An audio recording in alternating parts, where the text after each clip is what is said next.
Joining us now is Louisiana Congressman Steve Scalise, the House Republican whip. Good morning to you, Congressman. Great to see you. So first off, what do you think of this $3 trillion bill?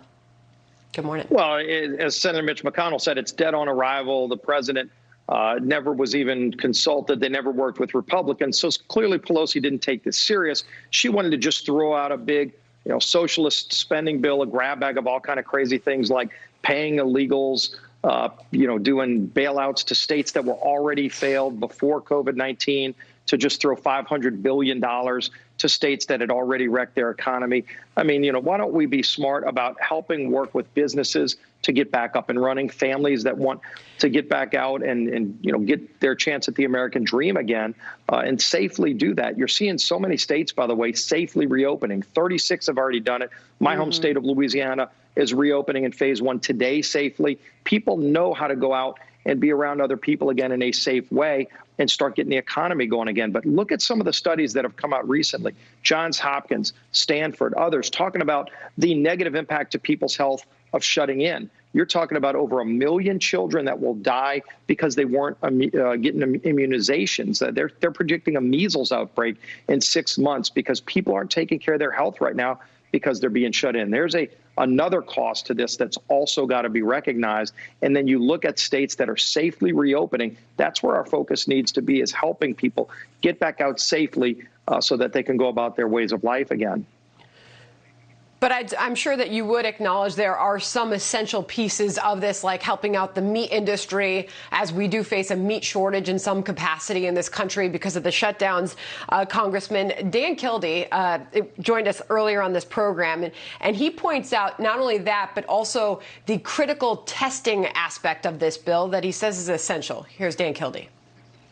That's the piece of it that is so critical, because if we do more of that, it allows us to open the economy up, and I think in a much more robust way, which then would minimize the need for some of these benefits that have been the source of so much discussion and controversy. So Nancy Pelosi said this is a starting off point. Mitch McConnell says it's highly likely there will be a new bill. So what ultimately would you support, and what kind of help do you think needs to get out to the American people and businesses? As you know, millions are struggling. Right. And maybe Nancy Pelosi and some of those others forgot that we've already voted to pass over $2 trillion in relief, including, by the way, Sandra, billions of dollars that we've passed for testing.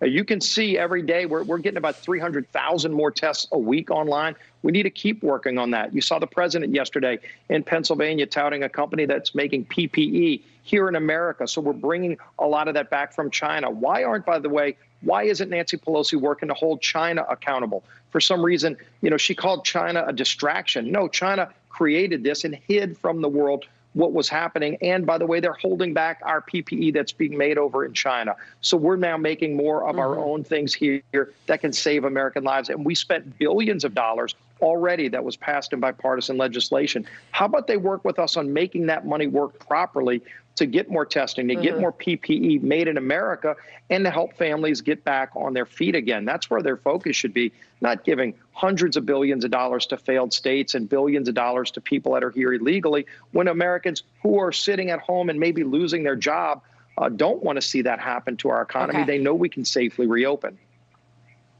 So that's the aspect of the plan that you don't like. When it comes to the politics of this, Nancy Pelosi, the Wall Street Journal editorial board takes up Nancy Pelosi's proposal in this new piece this morning, and I want to get your response to it. It's titled Pelosi's Presidential Platform. Her latest $3 trillion House bill is Joe Biden's real agenda for 2021. It talks about them introducing this and having little to do with fighting COVID-19.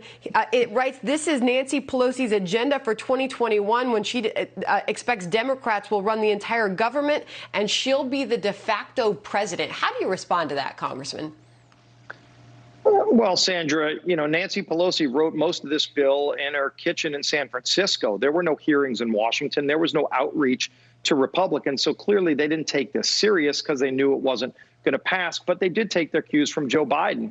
In whatever basement he's in, given his occasional press conferences, he did say he wanted more than $2 trillion in the next round. And so lo and behold, a bill shows up just 2 days ago. That's $3 trillion. Is that any surprise? But that's not the way you make policy. And by the way, that doesn't help families get back on their feet. That doesn't help small businesses stay afloat. You've seen the reports. Maybe 25% of all restaurants won't reopen. There are serious things happening that are devastating people. Yeah. Suicides are on the increase. We've got to safely reopen, like, by the way, the 36 states that have proven how to do it. You don't have to reinvent the wheel. There are templates out there of how to do it. CDC just today issued new guidelines, updated guidelines on how to safely reopen. Yeah. We need all these other states that are failing to recognize that states are doing it successfully. And by the way, they're lowering the curve. They're not seeing spikes in their hospitals, which was the initial concern. That's not a concern now in those states. Let's show other people how we can safely reopen. While a lot does look optimistic, so many of the doctors, even that we've spoken to this morning, it will take time to assess how those reopenings are going over the next weeks and months. Lastly, the House considering this plan that would allow the chamber to vote remotely amid the coronavirus. Congressman, where would you stand on that? This is a dangerous precedent. You're talking about changing over 200 years of voting precedent in the United States House of Representatives, where Nancy Pelosi today, again, unilaterally, she didn't reach out and work with Republicans. She's changing the rules of the House today so that literally just 20 members of Congress can constitute a quorum. That's crazy. Out of 435 elected members, we were all elected, she's now passing a rule that literally has Democrats turning their voting card over to Nancy Pelosi. How scary of a thought is that? I'm not turning my voting card over to Nancy Pelosi.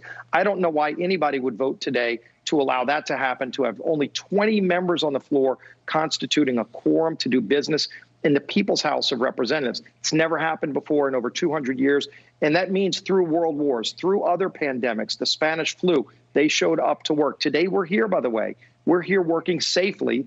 All the protocols of social distancing are in place. So why she chooses to do this now, where she can literally hold the votes of other members of Congress, that's a dangerous precedent. And frankly, I wouldn't want to have to go home and explain why I turned my card over to her. But a lot of Democrats today are considering voting for a bill that turns their voting card over to Nancy Pelosi.